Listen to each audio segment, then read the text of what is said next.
Bidadari chapter 110, Kecentilan. Hahaha, bilang saja kakek kalau kau takut kalah bermain catur dengannya. Reiko berbisik di hatinya. Entah kenapa ini membuat Reiko justru merasa puas, apalagi kakeknya sepertinya sudah ketar-ketir. Kakek, apa maksudnya pekerjaan di pabrik yang harus kakek hadiri dan ada rapat penting? Oh, iya ya itulah. Namanya wes tue. Suka sulit konsentrasi kakek, Du. Tapi kakek masih hebat loh. Sudah umur segini masih pandai bermain catur. Ngalahin Pak Deku lagi. Maklum saja, tadi Adi Wijaya bicaranya buru-buru. Jadi tidak sinkron apa yang ingin dia katakan dengan apa yang keluar dari bibirnya. Ya itu memang. Tapi untuk sekarang, maafkan kakek yuk. Kakek tidak bisa di sini lama-lama. Nanti kalau kakek sudah tidak lagi sibuk, kakek akan menemanimu main catur. Adi Wijaya mencoba menghibur.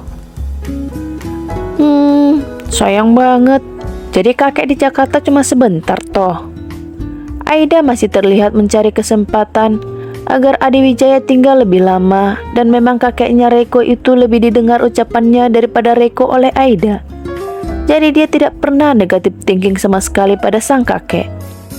Bahkan tidak curiga kalau itu semua yang dibicarakannya tadi tentang catur adalah akal-akalan kakeknya. Oh iya, Du. Kakek harus pulang sekarang. Karena kakek ini kan biar sudah tua tetap sibuk urus pabrik. Ada banyak yang harus kakek urus di sana. Jadi kakek tidak bisa lama-lama. Kakek yakin gak tinggal di sini lebih lama. Bermain catur sebentar saja tidak bisakah kakek?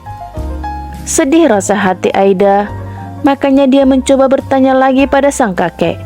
Mungkin bisa menunggu sampai sore hari. Nanti kalau kakek main-main lagi ke sini, baru kita main catur ya, Du. Namun sepertinya Adi Wijaya ingat sesuatu, makanya matanya menatap ke seseorang di sampingnya. Suamimu juga pandai main caturnya, ucap Adi Wijaya yang kini kembali menatap Aida. Kamu bisa habiskan waktu main catur dengan suamimu. Dia ini wes tak wariskan ilmu-ilmu main caturku. Jadi suamimu hebat betul. Ya walaupun masih di bawahku kemampuannya. Andai kau bukan kakekku. Reiko sebenarnya ingin menjawab ketika mendengar kakeknya memuji dirinya sendiri. Macam ini. Tentu Reiko tahu seberapa kemampuan kakeknya. Dan kini Reiko sudah senyum-senyum sambil menatap Aida, yang tentu saja langsung membuang wajahnya sambil mengangguk pada sang kakek. Mengajaknya main catur. Hahaha, habis ini sudah pasti aku akan habis dimaki-maki olehnya. Bukan main catur. Tidak ditampar lagi olehnya, itu pun sudah baik. Bisik hati Aida galau sambil dia mengulurkan tangan untuk salaman pada sang kakek. Kakek hati-hati di jalan ya. Pasrah, Aida tidak mungkin bisa membuat Adi Wijaya bertahan lebih lama. Entah bagaimana nasibnya sekarang. Le, jaga istrimu. Iya kek, Reiko mengangguk. Temani istrimu main catur. Iya kek, jawab Reiko sambil salaman juga. Oh iya. Setelah Reiko salaman, Adi Wijaya bicara lagi. Untuk programnya nanti kabarin kakek yo. Kakek juga mau tahu bagaimana perkembangannya nanti. Iya kek. Lemas hati Aida ketika mereka sudah masuk ke pembahasan ini lagi. Itu berapa lama kata dokternya akan berhasil, Le? Tadi disuruh mengabarkan, tapi sekarang kakeknya malah menginterogasi membuat Aida makin ketar-ketir. Mampus aku, mampus. Apa yang harus aku jelaskan dengannya kalau masalah program ini?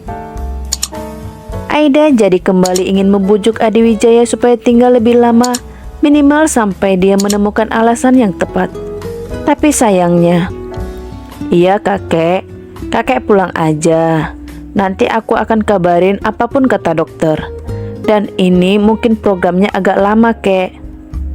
Oh, kenapa memangnya, Le? Ya kan tidak bisa diburu-buru, kek. Aida kan baru sembuh dari kanker. kita juga harus melihat perkembangan kankernya dulu.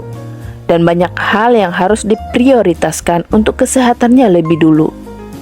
Oh iya, betul itu. Aida juga masih muda. Masih 18 tahun. Tak perlu buru-buru, Lek.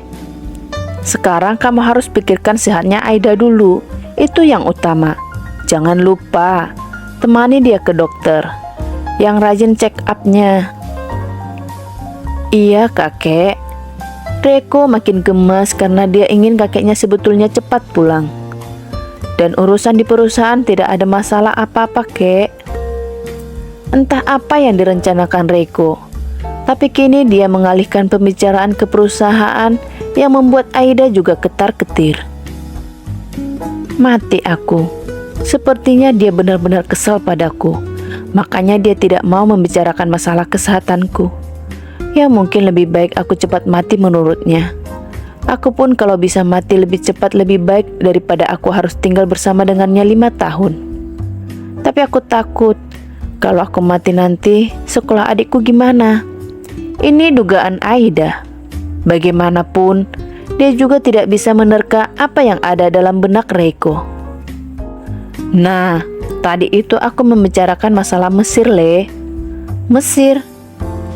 Reiko mengerutkan dahinya tak paham. Iya, kita bisa melakukan perluasan penjualan ke Mesir. Ucap kakeknya begitu bersemangat dan kini menatap Aida. Waluyo, padanya istrimu itu mengatakan padaku kalau anaknya Mutia menikah dengan seseorang yang bisa membantu kita memasukkan produk kita ke Mesir. Namanya Farhan. Dan dia bisa membantu urus legalnya juga. Ini menguntungkan sekali untuk kita. Dan tadi aku sudah mengadakan rapat pembahasan itu. Sengaja aku buru-buru ke Jakarta karena ingin membicarakan ini serius dengan papamu, sama semua staf di perusahaan, dan kamu sebagai penerusku. Waluyo lagi, Mesir sekarang. Apa-apaan dia? Ekspansi ke Mesir? Ini tidak pernah masuk dalam program kami untuk tahun ini. Merepotkan saja terus. Kesal Reiko. Ya, lagi-lagi nama itu yang disebut. Alam bawah sadarnya selalu saja membawa hal negatif tentang diri pria itu. Oh, maksudnya Mas Farhan bukan kakek? Kamu tahu, Mbak Ingrid pernah menceritakan padaku. Katanya Mas Farhan itu calon suaminya Mbak Mutia. Aida bersemangat cerita. Orangnya juga sangat baik, kakek. Memang betul, dia pasti akan mau membantu. Ujar Aida makin antusias, membuat Adi Wijaya jadi ikut tersenyum. Nah itu, Farhan yang itu yang katanya bisa menolong. Orangnya juga sangat pandai, kakek. Sudah gitu, Farhan itu sangat terpelajar. Lah iyo, S3 jare Pak Demu. Aida pun manggut-manggut membenarkan dengan senyum masih ada di wajahnya di saat Reiko melirik padanya. Namun wanita itu sedang tidak memperhatikannya. Siapa lagi Farhan? Bersemangat sekali dia dengan nama itu. Memang dia mau merebut calon suami sepupunya. Kecentilan. Sindir hati Reiko. Di saat yang bersamaan, iya kakek, memang sangat pintar. Sudah gitu orangnya humble. Aku pernah bicara di telepon dengannya sekali. Di sana ada Mbak Mutia juga. Wah, dia itu memang smart. Jurnalis internasional.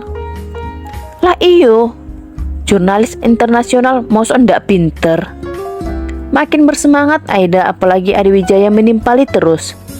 Tanpa mereka sadari, Reiko kini melipat kedua tangannya bersedekap dengan raut wajah yang sulit diartikan. Sudah gitu, meski pakai kacamata, ndak kelihatan kayak kutu buku. Justru makin keren dan tampan.